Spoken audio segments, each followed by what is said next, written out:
Wherever you go, whatever you do, throw a little at it. Omax, Vest and Briefs. முன்பெல்லாம் வந்து அதிகமான இடங்களில் வந்து நேர்முகமாக இருந்தாலும் சரி, மறைமுகமாக இருந்தாலும் சரி, லஞ்சம் வாங்குறது எல்லா அலுவலகங்களையும், அது ஒரு குறிப்பிட்ட துறையை நம்ம சொல்ல முடியாது, எல்லா துறையிலையும் லஞ்சம் தலைவிரித்து ஆடிச்சு. அதுவும் குறிப்பிட்டு சொல்லணும்னா பத்திரப்பதிவு துறையில் வந்து ஒரு சின்ன மிஸ்டேக், நல்லா கரெக்டாக எல்லா பத்திரங்களும் எல்லா டாக்குமெண்ட்டும் கொடுத்தாலும் கூட ஒரு சின்ன ஏதாவது ஒரு ஒரு புள்ளி இருந்தால் கூட அதுக்கு ஒரு 50,000 1,00,000 அப்படின்ற மாதிரி இருந்தாங்க. இப்போது வந்து அதில் கொஞ்சம் மறைமுகமாக வாங்குறாங்களே தாண்டி ஆனால் நிறுத்தப்படலை. மற்ற இடங்களில் பார்த்திங்கன்னா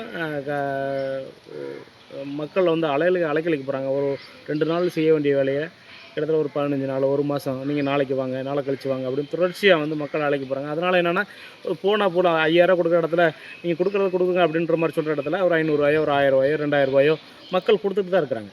இன்னும் வந்து முற்றிலும் வந்து தமிழக முதல்வர் வந்து சில இடங்களில் வந்து, நான் ஒரு ரயில் பயணத்தில் மேற்கொள்ளும் பொழுது ஒரு டீச்சர் என்கிட்ட சொன்னாங்க, இந்த மாதிரி முன்னெல்லாம் வந்து நாங்கள் வந்து மதுரையிலேருந்து நாங்கள் ஒரு சிவகங்கை ட்ரான்ஸ்ஃபர் ஆகணும்னு சொன்னால் கூட இப்போ வந்து ஃப்ரீயாகவே பண்ணி கொடுக்குறாங்க, மெரிட்டில் வந்து போடுறாங்க, ஒரு 3 இடத்துல கேட்குறாங்க, அதை எங்களுக்கு பிடிச்ச இடத்துல போகிறோம், அதெல்லாம் உண்மையிலேயே வந்து எங்களுக்கு ரொம்ப சந்தோஷமாக இருக்குன்றத பாசிட்டிவாகவும் இருக்குது.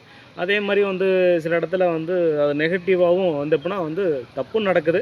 சில இடங்களில் வந்து அரசு துறையில் இருக்கக்கூடிய அதிகாரிகளுக்கும் மற்ற இடங்களில் வந்து முக்கியத்துவம் எப்படின்னா வந்து லஞ்சம் சில இடத்துல கட்டுப்பாடு இருக்குதுன்றத எனக்கு உணர்கிறேன். மக்கள் மன்றத்தில் கேட்கும் பொழுது கூட பல இடங்களில் லஞ்சம் இருக்குது, சில இடங்களில் லஞ்சம் ஒழிக்கப்பட்டிருக்கு.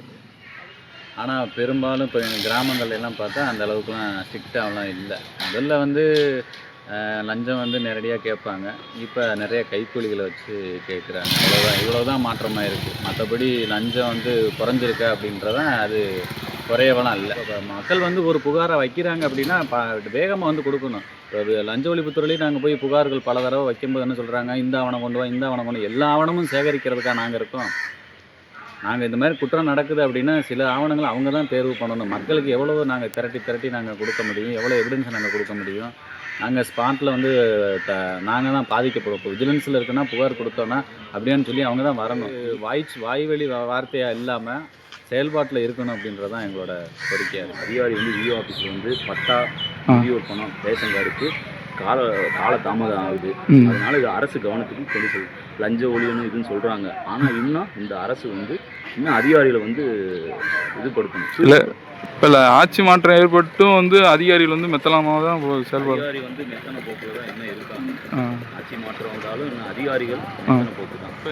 அறிவிச்சிருக்காரு, அறிவிச்சதற்கு இன்னும் கரெக்டான நடவடிக்கை எடுக்கல. கரெக்டான நடவடிக்கை எடுத்தாருன்னா சிறப்பாக இருக்குன்னு எதிர்பார்க்குறேன். என்ன மாதிரி முன்னெச்சரிக்கை நடவடிக்கை எடுக்கணுன்றீங்க?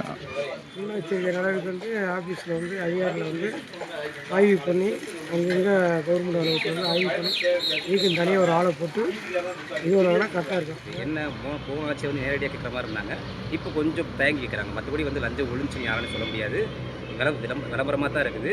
அதை வந்து குறைக்கணும்னா வந்துட்டு உட்கட்டமைப்பில் வந்து கொஞ்சம் சரி செய்யணும்னு நினைக்கிறேன் நான். பட் அந்த இறங்கி வேலை பார்க்காம போடலாமே வந்துட்டு நாங்கள் வந்து லஞ்சத்தை ஒழிச்சிட்டோம்னு சொல்கிறதெல்லாம் வந்துட்டு பேச்சா மட்டும்தான் இருக்கிறத வந்து அது வந்து நடைமுறைக்கு சாத்தியமாக. இந்த மாதிரி யூஸ்ஃபுல்லான இன்ஃபர்மேஷன்ஸை தெரிஞ்சுக்க தமிழ் ஜனம் சேனலை சப்ஸ்கிரைப் பண்ணுங்கள்.